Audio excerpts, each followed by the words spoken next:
Mother Nature going to test our resolve. Rain, snow, wind chills in the teens, and that's all before the sun sets. Jason. Thieves targeting soccer moms. You look up and it's somebody you don't know, and then you find yourself in trouble. We'll tell you where it's happening and why this might just be the beginning. Celebrating at the place that helped get President Trump elected, former White House strategist Steve Bannon returns to Macomb County 1 year later with a new message. Live from downtown Detroit, Local 4 News at 11 starts now. But we begin tonight with the Arctic air making its way into Metro Detroit and bringing with it rain, snow, and wind. Coldest weather of the season. Local forecaster Ben Bailey starting things off for us tonight at 11. Ben? Yeah, Devin and Kim, it is going to be a tough road to hoe, especially as we get towards the end of tomorrow. But we're going to start out here at 10 o'clock. 42 is where we're going to begin for most of us with plenty of clouds. The cold front slices through just after lunch. Temperatures start dropping at that time, but once we get to 4, that's when the precipitation starts. Numbers in the 30s, getting close to the freezing mark in our north zone. But once we hit 6 o'clock, air temperatures in the 20s and the wind chills will be in the teens in spots as we go through the evening hours. So we will see that rain turning to snow in the afternoon, bitterly cold wind chills in the evening, and we could be in record territory for temperatures by Friday morning. We'll look at that all in your 7-day forecast coming up. Devin. All right, Ben, before you head out, get your updated forecast with Local 4 News today. We've got weather and traffic updates every 10 minutes on the 4s starting at 4:30. A crime alert tonight targeting soccer moms. 5 car break-ins over the weekend could be just the tip of the iceberg. 2 of them in Wixom and 3 in Canton at indoor sports complexes. That's where Jason Colthorpe is tonight. Jason, are the break-ins connected here? Not quite yet officially, but police are looking into that, Kimberly. But you look at it, 2 indoor soccer complexes on Saturday, including the one I'm at, around the same time sure does raise a red flag. And police want everyone, though, not just soccer moms, but everyone to pay attention to this because there could have been a lot more break-ins that happened before this, and there could be a lot more because of different locations and this being the holiday season. It's a crime of opportunity. And the opportunity presented itself Saturday afternoon. 2 car windows smashed between noon and 2 at the Total Sports in Wixom. About an hour later, 3 more cars hit at the High Velocity Sports Complex, about 25 minutes up the road in Canton. Laptops, purses, cell phones, wallets. All left in plain sight, which can be an easy mistake when you're juggling the kiddos. It's easy just to leave your bag and run in and get your kids. And with holiday shopping to be done now, multitasking moms could be easy targets. There's High Velocity and there's Target and Kohl's and all those stores there, so it's easy. Drop the kids, go shopping, go get a coffee, come back, and it's easy to leave your bag. Along with sports complexes, police see this at movie theaters and at the gym, places thieves know you'd rather not take extra bags inside. There could be somebody out there that is watching. They know that they have an hour time frame from the time that you leave your vehicle to use the items that they steal from you. So take them with you. Yeah, good advice. I mean, it can be inconvenient, but it can save you in the long run, a broken window and a lot of those belongings. Now, police, again, haven't connected these, but High Velocity Sports at this place alerted everyone with an email today that said a lot of different places on Saturday were hit up and down Michigan Avenue in a long stretch, including them. So they want people, again, warning them, be on the lookout of this and guard your belongings. Take care of that stuff. We're live in Canton tonight. Jason Colthorpe, Local 4. So, Jason, I'm just wondering about the time frame here. If they are connected, any idea how far back they go? They're looking at the possibility this goes back all the way to November 1st. So a little bit there. And the other interesting thing is they said, we've had the time change. Daylight saving has ended. We're getting darker faster. That's also a factor. Like, people don't think this is going to happen at 4 or 5 o'clock, but now it's getting dark at that time. Yeah. And as soon as it gets dark, these opportunities present themselves, Kim. Sure. Okay, Jason, thanks. The Senate has given it the okay, and now a bill that would allow people to carry guns inside schools and churches heads to the State House. The measure would legalize the right for a CPL holder to carry in public buildings like schools, but they would have to get extra training. Governor Snyder has not said yet whether he supports the bill. Back in 2012, he vetoed a similar proposal. A warm welcome on the inside, a cold reception on the outside. Steve Bannon returns to the place that helped elect President Trump. Jermont Terry live in Warren, and Bannon Jermont was met by both supporters and protesters. He was, and Bannon spent a good 40 minutes breaking down the accomplishments of President Trump's campaign and how Macomb County really helped the president win in Michigan. At the same time, he told the packed house that the fight is not over. While outside the venue, people are fighting against what they say Bannon stands for. Steve Bannon takes the stage at the Republican Unity Dinner to a standing ovation and warm cheers. Bannon served as the president's key advisor during the campaign and briefly as the White House chief strategist. He came back to Michigan to speak about the victory Macomb County played in putting Mr. Trump in the White House. We had very much thought that Michigan was in play, and our model showed that we were doing better than we thought. As Bannon reminisced and rallied the hardcore Republicans inside, including the likes of Attorney General Bill Schuette, outside stood opposition. A group of anti-Bannon demonstrators denounced the Republicans' decision to bring him to a dinner for unity. He stands for bigotry, he stands for hate. He should not be invited to raise funds here in Macomb County. Really, all he cares about is money for more rich people. But the room full of Republicans, not to mention the Bannon and Trump fans outside, disagree. I think Bannon and I think Donald Trump are true Americans who are committed to the advancement of the United States of America. And Bannon, before leaving the dinner, told the crowd to keep pushing the Trump agenda ahead. This is going to get down to one thing: who can work harder? As we mentioned, it was a packed house, and those supporters paid anywhere from $70 to up to $1,000 for tonight's fundraiser. Reporting live in Warren, Jermont Terry, Local 4. All right, Jermont, thanks. The Dearborn Heights officer accused of causing a crash that killed another driver is now facing a felony charge. Prosecutors say Officer Larry Little was speeding without lights or sirens on when he crashed into a sedan back in January, and the impact killed the driver. Little is now charged with reckless driving causing death. That's a charge that could carry up to 15 years in prison. The FBI, state police, and Flint detectives spent the day searching Broome Park in Flint after remains from 2 bodies were found. The search started yesterday after 2 different people reported finding a body. As of right now, police haven't said if the remains are from a man or a woman, but neighbors say there have been several reports of missing women in the area. Tonight, Vice President Mike Pence traveled to Sutherland Springs, Texas, and spoke at a vigil for the victims of Sunday's church shooting. He also met with survivors in the hospital. He spoke with the families of the victims. Vice President pledged that the Trump administration would find out why the shooter was able to buy guns despite his violent past.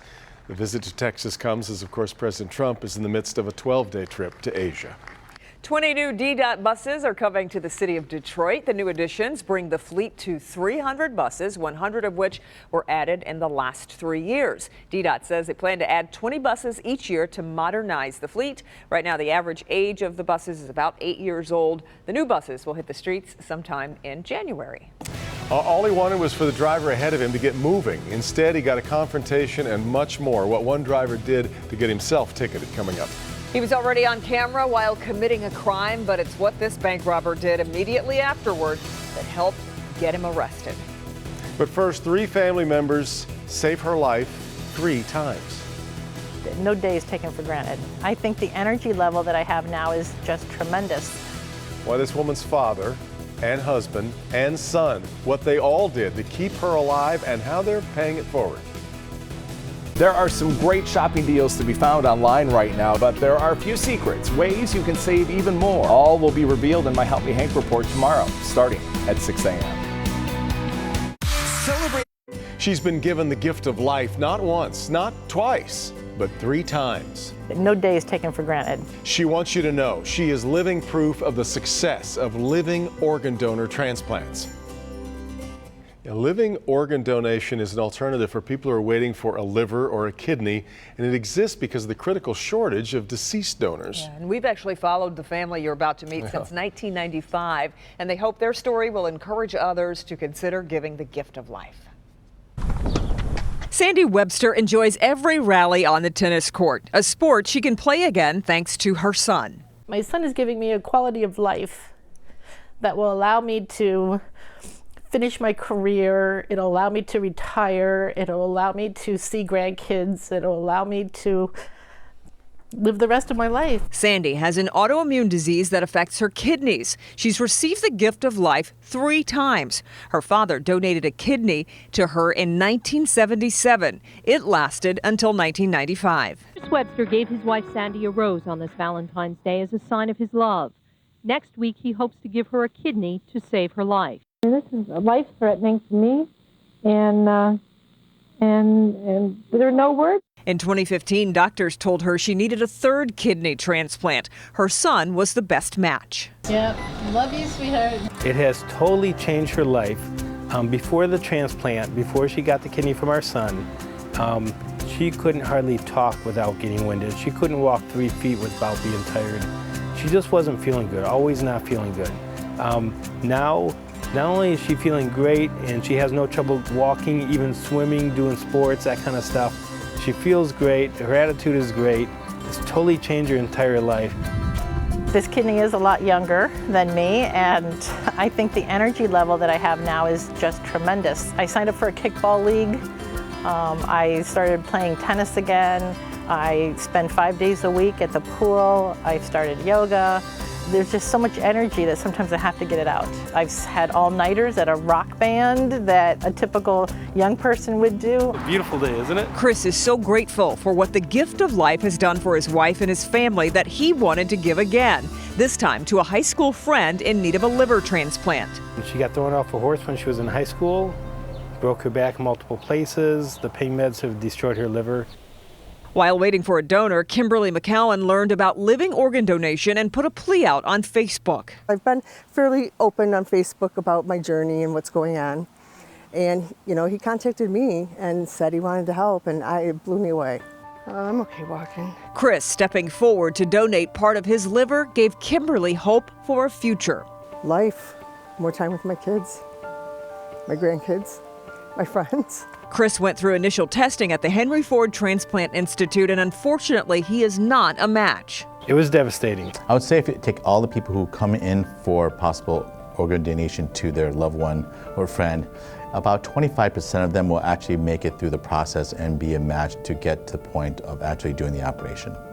And most of that is not due to cross-matching issues. It's mostly related to how the liver is able to be split into 2 parts. While Chris cannot donate to Kimberly, he's sharing his story so more people will consider living organ donation. It literally saves their life. And doesn't just save their life, but it gives them an awesome quality of life for the rest of their life. Not just saving their life, but their quality of life is incredible compared to what it would have been without an organ transplant. And Kimberly is still waiting for a liver transplant. If you'd like to know more about living organ donations, we put the link on our health page of clickondetroit.com. It's just science fiction come to life, isn't it? It really is. Stunning. And when she said, my kidney is a lot younger than me, it's an idea of the psychic sort of shift that you have to, in your mind, that you've got to kind of learn and come to terms with. Proof, though, that the success of organ donation. Yeah, it works. what a program. All righty, let's bring Ben back in here now, even though he does not bear the best of news. We knew this was coming, but this is going to feel like a slap in the face, isn't it? It is, and it's more going to be just how we react personally. I don't think this is going to have a huge impact on the commute tomorrow afternoon. Yeah. So that's good news. It's just, again, shocking. it's a psychic shift. It is. We have to go through. Just if you can stay inside, do it, and you'll escape most of the bad stuff. But I know a lot of folks are going to be out, especially at the 4, 5, 6 o'clock hours tomorrow, and that's when the worst of what we're expecting is going to show up. Let's start with tonight, 26 in Ann Arbor. We're in the 30s in most spots, 39 in the city, Mount Clemens 36, and we're already below freezing here in Port Huron. The other thing we're watching is where's the snow, and you see that batch coming in out of the UP, northern parts of Wisconsin. That's along a cold front that's going to make it down here again once we get into the afternoon commute tomorrow. And if you still have leaves on the ground, you will probably have a lot more as we get into tomorrow because the winds are coming along with that snow. So a lot of the leaves that are still hanging on the trees, we'll take care of that by the end of tomorrow afternoon. Here's how things shake out in the forecast. The cold front is going to arrive probably about 2 o'clock in the heart of the area. May see it a little bit earlier in our north zone. This is going to be coming with raindrops first. On the back side of that cold air, we'll turn some of that to snowflakes, but it looks like there's a better chance we may just see little ice pellets or what we call grapple out of that. So I don't think we're going to see any accumulation, but just know that that's going to be around during the drive home. Once we get into the evening hours, skies start to clear out, but temperatures continue to drop and the winds are still going to be a story. The gusts in the afternoon could be as high as 35 miles an hour. So the temperature's really not going to tell the whole story. We walked through that at the top of the show. Here's how things are going to feel by 5 p.m. tomorrow. These are wind chills, 25 in the city, 19 when you start getting in some of the suburbs in Oakland County. Troy, West Bloomfield, Southfield, all in the upper teens for wind chills. South zone anywhere between 17 out in Onstead and the generally low 20s across most of the zone. But it's all teens here in our west zone, 14, 13, Flint at 13 as well. And our north zone, you'll be feeling the teens too. That's 5 p.m. And remember, we're still going to get colder as the night goes on. The winds will relax somewhat, but they're going to be noticeable even into a potential record-setting Friday morning. 31 tonight. Once we get into tomorrow afternoon, we will get those highs at least to the mid and even upper 40s, but that's going to be early. Noon, 1 o'clock, we'll set those highs, and then the cold front takes care of that going into the afternoon. Friday and Saturday, those are the two potential record-setting days. The records both days are 19. We've got a high of 20 forecasted, so it's going to be close. Warming up a bit going into the weekend. But well, if it's 1 degree, we might as well go ahead and set the record. Why not? Let's make it work. Reach for it. Yep. All right, Ben. Well, you might already be hearing the Christmas music on the radio or at the store or at work if I'm singing it. Yes, exactly. your partner's singing along. That's right. Well, some people say the jingle bells might be bad for your health. I don't know. We'll have that in a moment. Also, confronted for honking his horn. What one man says happened when he honked at an off-duty police officer. Next.